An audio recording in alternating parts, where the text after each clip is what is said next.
Hola a todos.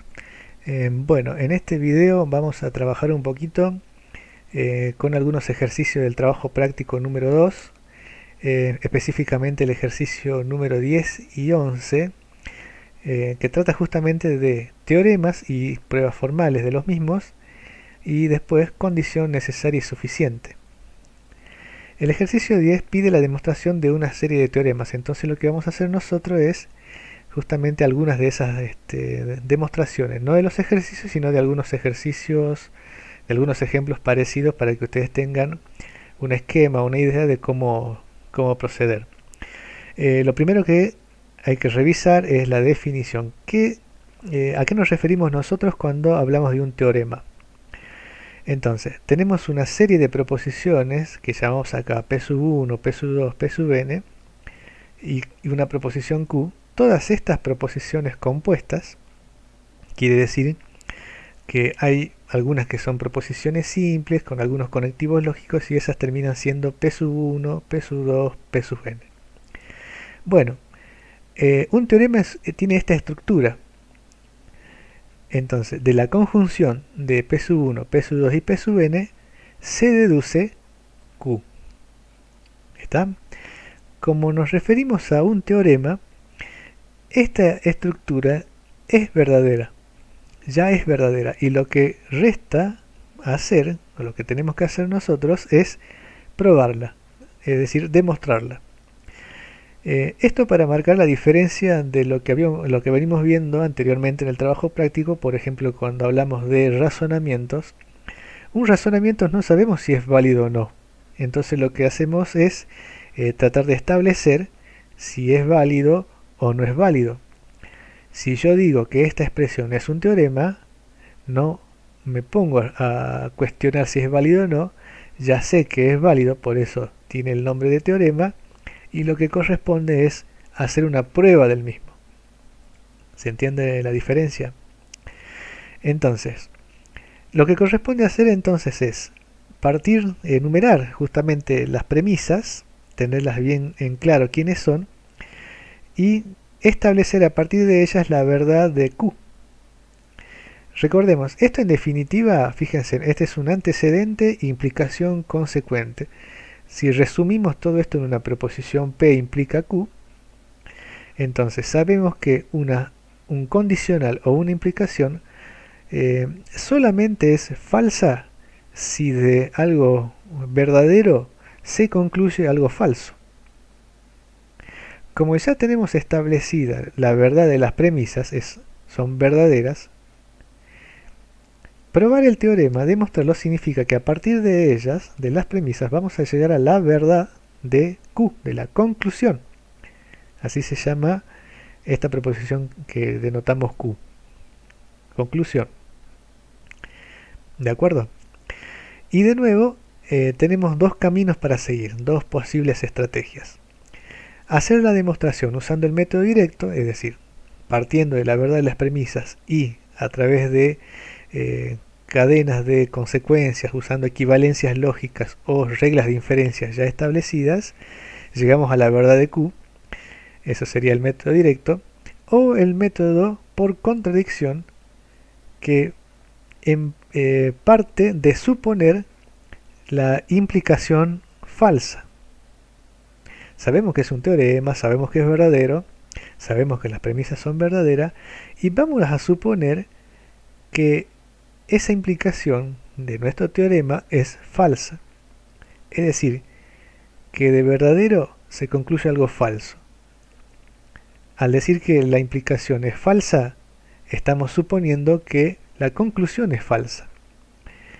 Que Q sea falso, eso nos va a llevar a una contradicción. Si encontramos esa contradicción, vamos a decir absurdo, hemos encontrado un absurdo, y ese absurdo viene de haber supuesto que la implicación era falsa. Entonces, como supusimos mal, no queda otra que realmente ser verdadera. Entonces es un método de prueba para el teorema. Vamos a un ejemplo concreto. Tenemos entonces, nos piden mostrar usando el método directo este teorema, vamos a llamarlo así ya directamente, donde, fíjense, esto podría ser P sub 1, esto podría ser P sub 2 y esto podría ser P sub 3. Me estoy refiriendo a las premisas que tengo en esta expresión. Tengo 3. Y de todas ellas se deduce no R, que sería la conclusión. ¿De acuerdo? Bueno, ¿cuál es la estrategia de una prueba formal? Vamos a enumerar y enunciarlas de manera enumerada las premisas o hipótesis. Entonces, ¿qué es lo que tenemos? Tenemos que es verdadero que P implica Q, tenemos que es verdadero que no P implica no R, y tenemos que es verdadero que no Q. Entonces, de estas tres verdades, tenemos que lograr llegar a la verdad de no R. Bueno, entonces línea por línea vamos a ir escribiendo cosas que sabemos que son verdaderas, que son conclusiones lógicas, y hasta llegar a establecer que esta también es verdadera, que no R, se cumple no R. Entonces fíjense, en el primer paso aplicamos un modus tollens.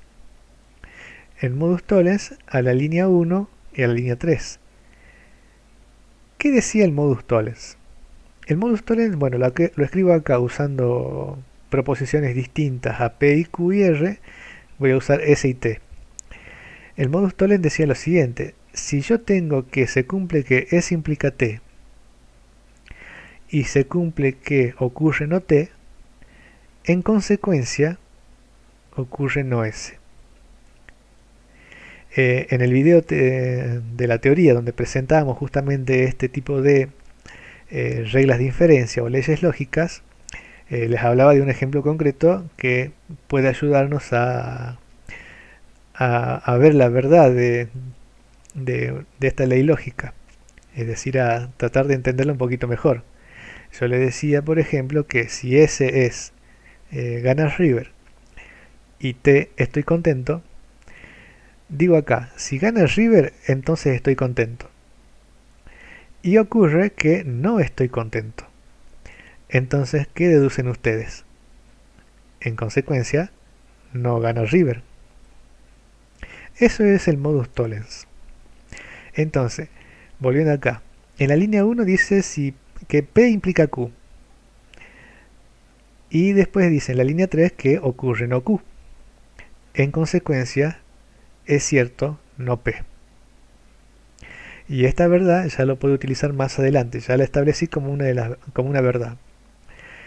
Y si vale no P, fíjense que puedo usar el modus ponens, otra regla famosa de inferencia, otra ley lógica, ahora usando la línea 4 que acababa de obtener con la línea 2, que es otra de mis premisas. Y el modus ponens decía lo siguiente: si yo tengo que S implica T y ocurre S, en consecuencia ocurre T. Si gana River, entonces estoy contento. Y gana River. En consecuencia, voy a estar contento. ¿Tá? Bueno, siempre este tipo de juegos sirven para entender un poquito a qué se hace referencia con una regla, con una ley lógica o una regla de inferencia. Uno infiere esta conclusión a partir de ciertas premisas. Bueno, y fíjense en que ya hemos llegado a la verdad de no R, que era lo que estábamos buscando, y por lo tanto termina la demostración. ¿De acuerdo? Bueno, ocurre que este camino que acabo de elegir, usando el modus tollens y después el modus ponens, no es el único camino para una demostración. Es decir, no hay una única manera de hacer una prueba para un teorema. A mí se me puede haber ocurrido esta, usando estas reglas de inferencia o equivalencias lógicas, bueno, en este caso regla de inferencia, pero a ustedes se les puede haber ocurrido otro camino. Entonces, para mostrar eso, le voy a mostrar acá otra manera de hacer esta prueba de la misma proposición, del mismo teorema. Entonces, de nuevo, escribo las premisas: P implica Q, no P implica no R y no Q. Y ahora lo que vamos a hacer, fíjense, vamos a usar la proposición contrarrecíproca de lo que está escrito en la línea 2. Y lo que está escrito en la línea 2 es una implicación. Acuérdense que la contrarrecíproca tiene el mismo valor de verdad que la implicación directa. Si yo tengo que S implica T, eso es equivalente a no T implica no S.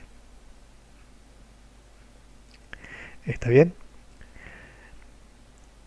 Entonces, si yo digo, si estudio, entonces apruebo. Si no aprobé, entonces no estudio, no estudié en todo caso para acomodar los tiempos verbales. Bueno, entonces, se dan cuenta que esta implicación en realidad es equivalente a esta, porque una es la contrarrecíproca de la otra. Si vale 2, vale lo que está escrito en la línea 2, vale esta proposición escrita en la 4. Bueno, ya tengo que R implica P como una verdad. Y a continuación, fíjense, uso el silogismo hipotético de la línea, bueno, acá en vez de decir 3, perdón, debería decir 4, hay un error de tipeo. Uso el silogismo hipotético de 4 y 1. Es decir, si R implica P y P implica Q, entonces yo sé que R implica Q. Acá lo escribo usando otras proposiciones. Esto dice el silogismo hipotético. Si yo tengo que de S implica T y T implica U, entonces S implica U. Eso es el silogismo hipotético. ¿De acuerdo? Entonces ya llegué a R implica Q a través de las líneas 4 y 1. Bueno, de nuevo acá necesito un modus tollens. ¿Por qué? Fíjense, si yo tengo que R implica Q en la línea 5 y tengo en la línea 3 que se cumple no Q, es la última hipótesis que me falta usar, entonces se deduce que vale no R. Y ahí llego de nuevo a esta demostración. Procuren siempre haber usado en los pasos que tenemos todas las premisas. ¿Sí? Tenemos que haber podido usar todas las premisas. Bueno, y de nuevo llegamos a no R y ya con eso queda probado por otro camino el teorema. Es decir, pueden haber caminos más largos, caminos más cortos. Nosotros vamos a ir afinando, vamos a ir acortando los caminos mientras más demostraciones hagamos. Entonces eso es la tarea que le queda pendiente en hacer los ejercicios del trabajo práctico y tal vez por ahí pensar más de una forma en resolverlo. Por supuesto que recomiendo tener a mano siempre la lista completa de todas las reglas de inferencias y también todas las equivalencias lógicas. Están todas en el apunte teórico, por lo tanto si ustedes hacen una lista y las tienen a mano, pueden ir mirando a ver cuál puede ser la que nos permita avanzar en una demostración. Por supuesto que pueden haber caminos que no nos llevan a nada, entonces lo que corresponde es volver atrás y tratar de empezar de nuevo buscando otra alternativa. Bueno, seguro en un primer momento no vamos a equivocar, pero bueno, hay que seguir trabajando y les aseguro que estas demostraciones con práctica salen cada vez más rápido. Otro ejemplo. Demostrar el teorema. Acá tenemos P implica Q y P implica no R y pasa P. De estas tres premisas se deduce no la negación de Q implica R. Bueno, método directo de nuevo, enumero las premisas, P implica Q, P implica R, pasa P, entonces tenemos que llegar a la negación de Q implica R. Bueno, ¿qué hacemos? Por ejemplo acá. Decimos que vamos a usar el variante del condicional, uno de los variantes del condicional entre 1 y 2. ¿Qué nos decía este variante del condicional? Acá lo escribo en un costado como para tener una idea. Bueno, esto está incompleto. Si yo tengo, a ver, acá vamos a tratar de explicar. Si yo tengo P que implica Q y R, eso es equivalente a la conjunción de P implica Q y P implica R. Lo que está faltando acá a continuación, que no salió en la diapositiva, es que P implica Q y P implica R. Y lo que estamos haciendo acá es usando esa equivalencia lógica, pero sería de lo escrito en la derecha para escribirlo de la forma que está escrito en la izquierda. Por ejemplo, tenemos acá, si P implica Q y P implica no R, entonces sé que es verdad que P implica Q y no R. Bueno, les quería mostrar este variante del condicional. Son varios los que se llaman variante del condicional. Bueno, ya tenemos esta entonces, esta verdad. Y fíjense que tenemos que ocurre P. Si ocurre P, puedo usar el modus ponens y de que vale P y vale P implica Q y no R, entonces seguro vale Q y no R. ¿De acuerdo? Bueno, sigamos. ¿Cómo hago para llegar de acá a lo que yo quiero probar? A esta negación. Bien, fíjense, lo que vamos a usar acá es la ley de involución. También otra equivalencia lógica que dice que la negación de la proposición P es equivalente a P. Es involución o doble negación, también lo llamamos de esa manera. Entonces voy a negar dos veces la línea 5. Un error muy común, es negar una sola vez y escribir acá negación de 5, por ejemplo. Muy mal, eso está muy mal, porque justamente la negación tiene el valor de verdad contrario a la proposición que yo tengo, no es de ninguna manera equivalente. Ninguna proposición es equivalente a su negación. Lo que es cierto es que una proposición es equivalente a la doble negación de esa proposición. Entonces, si es que queremos negar, siempre vamos a negar dos veces usando la proposición que queramos, usando la ley de involución. Bueno, acá encerré entre corchetes esta negación y fíjense en que esta negación es usando las leyes de De Morgan, una de las leyes de De Morgan, la negación de una conjunción. Y la negación de una conjunción de Morgan dice que es equivalente a esta es una disyunción. Es lo mismo, vale para conjunción y disyunción. La negación de una disyunción es equivalente a la conjunción de la negación de las dos proposiciones que yo tengo. Entonces acá, la negación de Q y no R es la negación de Q y la negación de la negación de R, o sea, la doble negación de R, que de nuevo por involución, eso es equivalente a R. Fíjense que acá ya me salteé ese paso, pero sería correcto haberlo escrito. De nuevo, una involución acá, lo que llevaría esto a 9 líneas. Pero bueno, es cierto que vale esto, lo podemos obviar en este caso. Y esta expresión no Q o R es también un variante del condicional.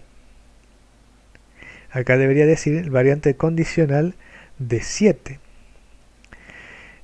Ese variante del condicional, acá lo escribo, dice lo siguiente, que P implica Q es equivalente a no P o Q. Si ustedes prueban esto usando tablas de verdad, se van a dar cuenta de que las últimas columnas, de ambas proposiciones son las mismas. O también se puede probar usando la doble negación como hicimos acá. Pero fíjense, una implicación se la puede escribir de manera equivalente como una disyunción. La negación del antecedente o el consecuente. Bueno, Y ya está. Entonces, esta es equivalente a Q implica R, y con esta negación que había quedado fuera del corchete, logramos la negación de Q implica R, que es la conclusión a la que queríamos llegar. Por lo tanto, termina la demostración. Bueno, pasemos a hablar un poquito de qué es una prueba por contradicción. Ya habíamos dicho que lo que tenemos que hacer es suponer falsa la implicación, el teorema en todo caso. Bueno, suponemos entonces que la expresión esta es falsa. Es decir, partimos de la verdad de las premisas y de la falsedad de la conclusión Q, por lo que supondremos si Q es falso, entonces tendremos que no Q es verdadero. Y eso lo vamos a usar como si fuera una de nuestras premisas, pero bueno, no es una premisa, pero la vamos a tratar como una verdad. Y eso nos va a llevar a una contradicción.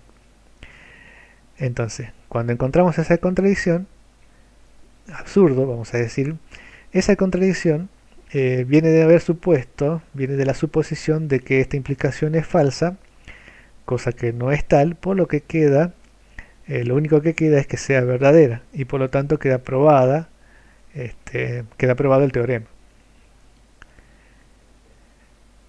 Y vamos a tomar para este ejemplo la misma proposición anterior, que ya sabemos que es verdadera, la habíamos probado usando el método directo, pero vamos a usar ahora el método de la contradicción. Entonces, ¿qué se hace para probar por contradicción?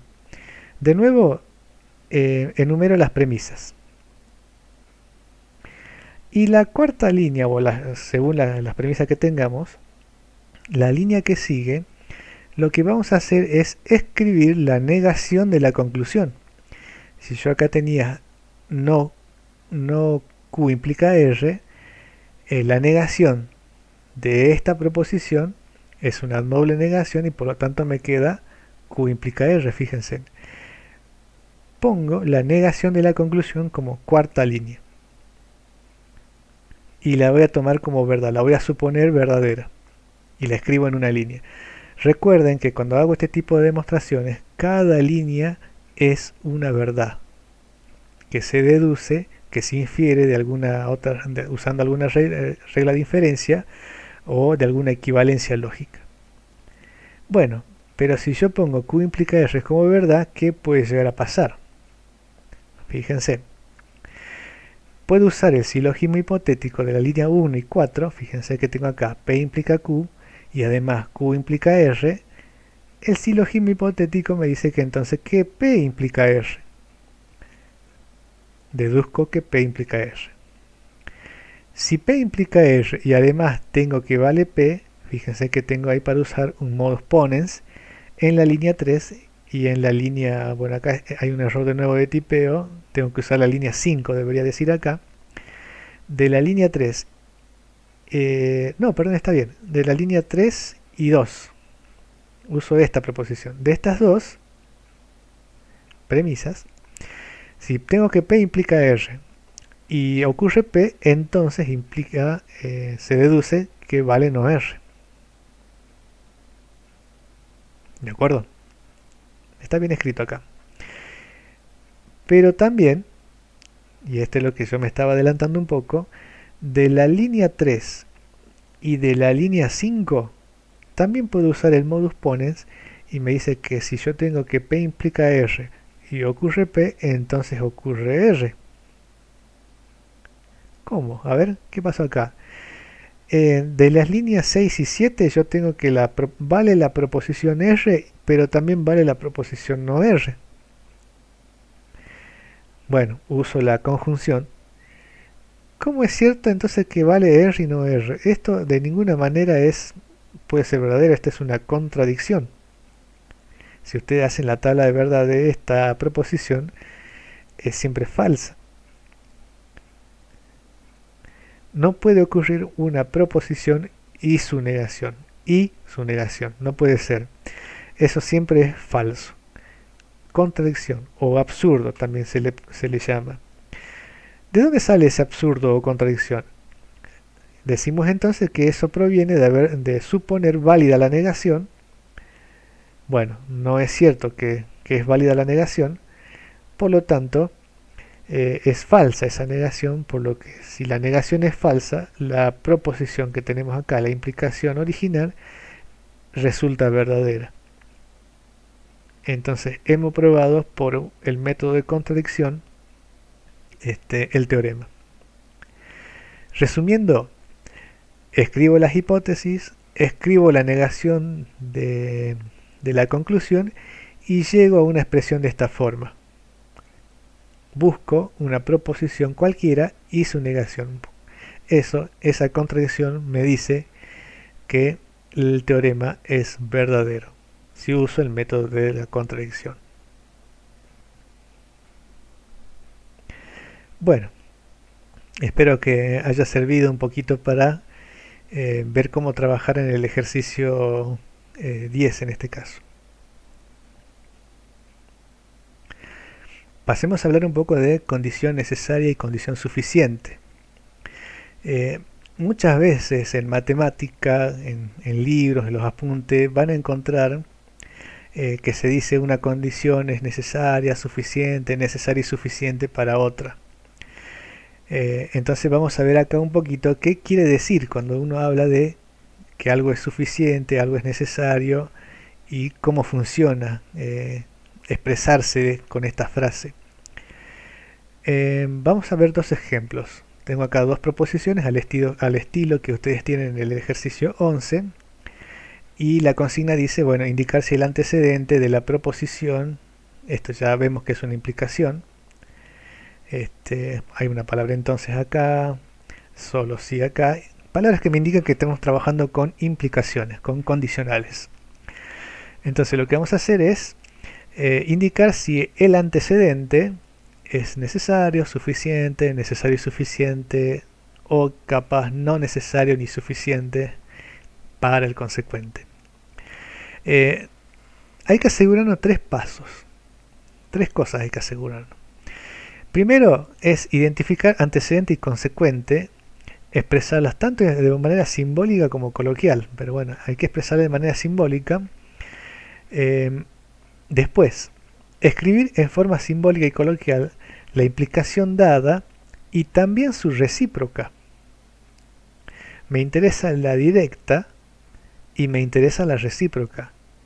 Y tercero, me interesa los valores de verdad tanto de la implicación directa como de la recíproca. ¿Se entienden los tres pasos? Identificar correctamente antecedente y consecuente, escribir de forma simbólica coloquial tanto de la implicación dada como de su recíproca y determinar correctamente los valores de verdad de ambas implicaciones. Equivocarnos en uno de estos pasos nos va a llevar a una conclusión errónea y no es lo que queremos en este tipo de ejercicio. Así que prestemos mucha atención a que estas tres cosas nos salgan bien. Algo chiquitito que hayamos identificado mal o que hayamos determinado mal, por ejemplo un valor de verdad, no nos va a llevar a concluir lo que realmente necesitamos. ¿De acuerdo? Entonces, vamos a un primer ejemplo. Perdón, antes de eso, bueno, veamos qué significa condición necesaria y suficiente. ¿A qué nos referimos cuando hablamos en estos términos? Bueno, vamos a tomar una implicación. Por supuesto que en una implicación tengo un antecedente, tengo un consecuente, es decir, una expresión de la forma P implica Q. Y solamente en el caso de que la implicación sea verdadera, repito, solamente en el caso de que P implica Q sea verdadero, vamos a decir lo siguiente. Dos cosas. Que el antecedente P es condición suficiente para el consecuente Q y además que el consecuente Q es condición necesaria para el antecedente P. Y no digo nada más. ¿De acuerdo? Si la implicación es verdadera, y solo cuando sea verdadera, digo P es condición suficiente para Q y Q condición necesaria para P.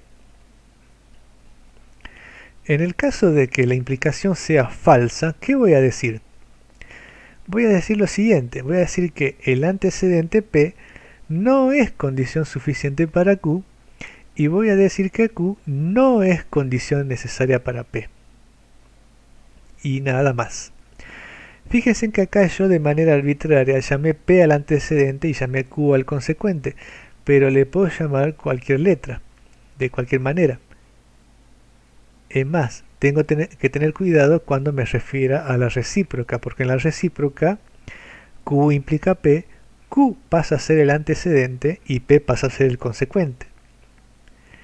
Pero para eso nos vamos a asegurar que tengamos bien identificado el antecedente de la implicación dada en el ejercicio. Bueno, veamos entonces nuestro primer ejemplo. Dada la proposición, si el cuadrado de un número entero menos el mismo es igual a 2, entonces el número es igual a 2. Bien, tenemos entonces la misma consigna que nos pide indicar si el antecedente es o no condición necesaria o suficiente para el consecuente.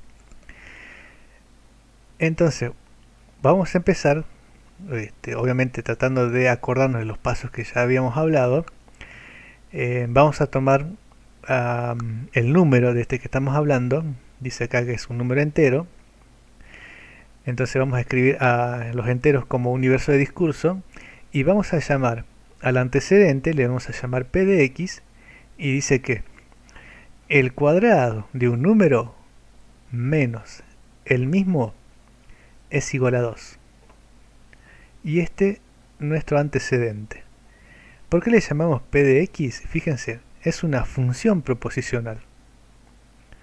Y en este caso no corresponde hablar de valor de verdad para esta expresión. Es una función proposicional. Y también lo es el consecuente, Q de X. Entonces el número es 2, X igual a 2. Y ese va a ser nuestro consecuente. Simbólicamente, si escribimos la proposición, que está dada en su forma coloquial, en símbolo sería que para todo X entero, que cumple que el cuadrado de ese número menos el mismo es igual a 2, entonces ese número es 2. ¿De acuerdo? Bueno, entonces como estamos hablando de funciones proposicionales, no corresponde hablar de valores de verdad, ni para el antecedente ni para el consecuente. Lo que sí corresponde hablar son de conjuntos de verdad, es decir, aquellos valores que hacen verdadera a esta igualdad y aquellos que hacen verdadera a esta otra igualdad, a x igual a 2. Pero ¿quiénes son los x que hacen verdadera a esta igualdad? Fíjense que se trata de una ecuación cuadrática. Entonces, resolvemos como sabemos resolver las ecuaciones cuadráticas. ¿Está bien? Entonces, la ecuación cuadrática x cuadrado menos x menos 2 igual a 0 la podemos resolver usando la fórmula cuadrática que tenemos acá. Identificamos los coeficientes de cada uno de los términos.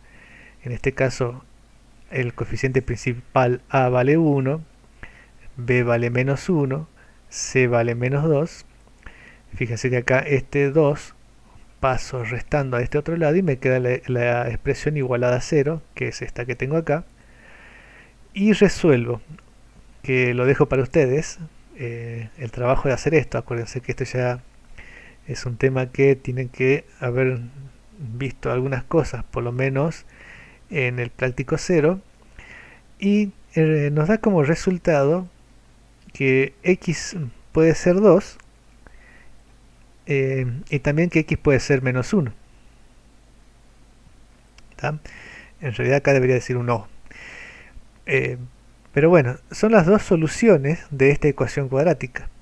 Fíjense que si yo reemplazo por 2 acá o acá, que es lo mismo, 2 al cuadrado 4, menos 2 es igual a 2. 2 es un valor que hace verdad a esta igualdad. Y el otro es menos 1. Menos 1 al cuadrado, eso es 1 positivo, menos menos 1, eso es 1 más 1, y eso también vale 2. Entonces, el conjunto de verdad de la proposición P es el conjunto formado por 2 y menos 1. Y el conjunto de verdad para la proposición Q, fíjense que es solamente el número 2.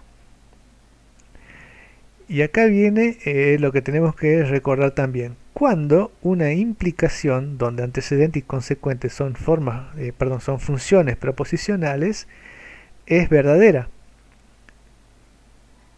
Si no se acuerdan, bueno, lo recordamos acá. Una implicación donde el antecedente y consecuente son funciones proposicionales es verdadera si el conjunto de verdad del antecedente está contenido en el conjunto de verdad del consecuente. Ahora díganme, ¿este conjunto estará contenido en este conjunto? Y claramente el menos 1 es el que falla, porque si nos remitimos a la definición de contención, un conjunto A está contenido en un conjunto B si todos los elementos del conjunto A son elementos del conjunto B. Y claramente acá, el conjunto de verdad de P no está contenido en el conjunto de verdad de Q. Entonces, la implicación que tenemos, P de X implica Q de X, es falsa. Y como es falsa, ¿qué es lo que vamos a decir? Que el antecedente P de X no es condición suficiente para el consecuente Q de X, y además que el consecuente Q de X no es condición necesaria para el antecedente P de X. Bueno, eso lo guardamos y le llamamos acá 1 para acordarnos y usarlo después. Y habíamos dicho que tenemos que analizar la implicación recíproca. ¿Qué pasa con Q de X implica P de X? No nos tenemos que olvidar de este paso. Bueno, ya tenemos los conjuntos de verdad para cada función proposicional del antecedente y consecuente, para Q de X y P de X. Y en este caso, fíjense que el conjunto de verdad de Q de X está contenido en el conjunto de verdad de P de X. Entonces, el valor de verdad de la implicación recíproca es verdadera. Y entonces, ¿qué vamos a decir? En el antecedente de la recíproca, en este caso Q de X es condición suficiente para P de X, y además que P de X es condición necesaria para Q de X. Y esa conclusión también la vamos a llamar 2. Le vamos a llamar 2. La consigna me dice que me refiera al antecedente de la implicación dada. ¿Quién es el antecedente de la implicación dada? Era x cuadrado menos x igual a 2. ¿Y qué decimos de x cuadrado menos x igual a 2? Por un lado decimos que no es suficiente para el consecuente, no es condición suficiente, y por el otro lado decimos que es condición necesaria.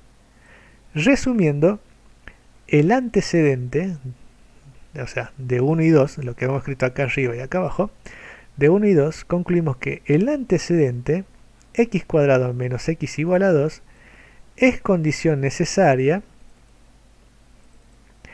pero no suficiente para el consecuente x igual a 2.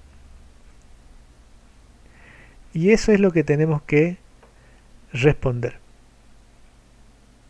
¿Se entiende? Ahí ya terminamos con el ejercicio.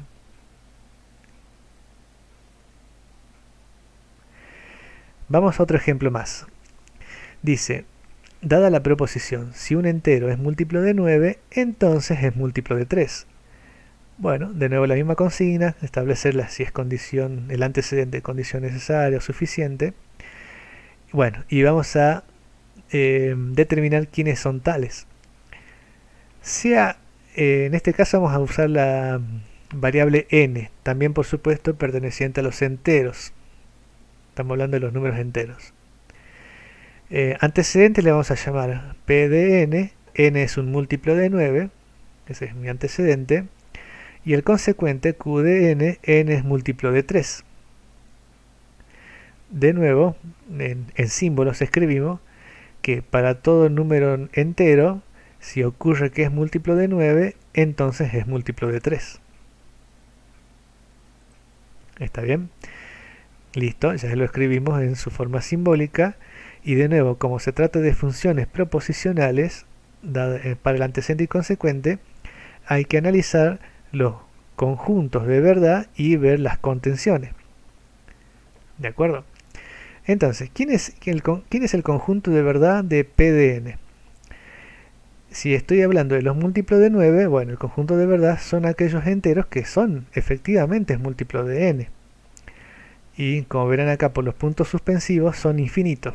Y escribo algunos cuantos.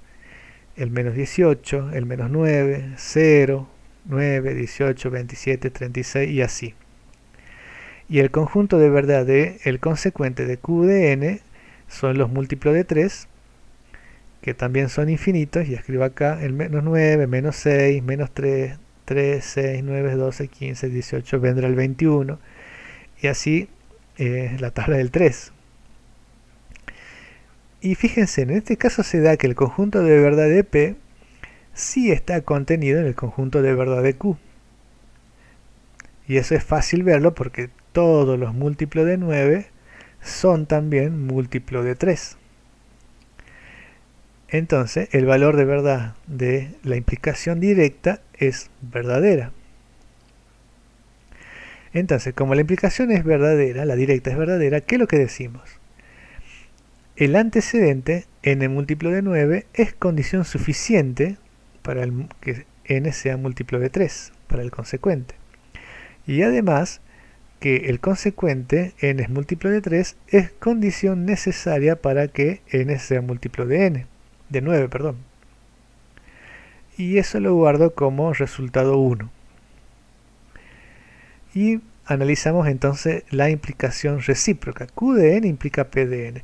Pero fíjense en que en este caso, el hecho de que sea múltiplo de 3 no implica que sea múltiplo de 9. O sea que esta contención de conjuntos no se da. Y claro que no se da, porque yo puedo pensar en algunos números múltiplos de 3 que no son múltiplos de 9. Ejemplo el número 6, ejemplo el número 12, el 15. Entonces, hay muchos números de acá, de C sub Q, del conjunto de verdad de Q, que no están en el conjunto de verdad de P. Entonces esta implicación es falsa. Por lo que decimos entonces que Q de n múltiplo de 3, no es condición suficiente para que n sea múltiplo de 9, y además que si n múltiplo de 9 no es condición necesaria para que n sea múltiplo de 3. En consecuencia de 1 y 2, ¿qué es lo que pedía la consigna? Que digamos qué pasa con el antecedente.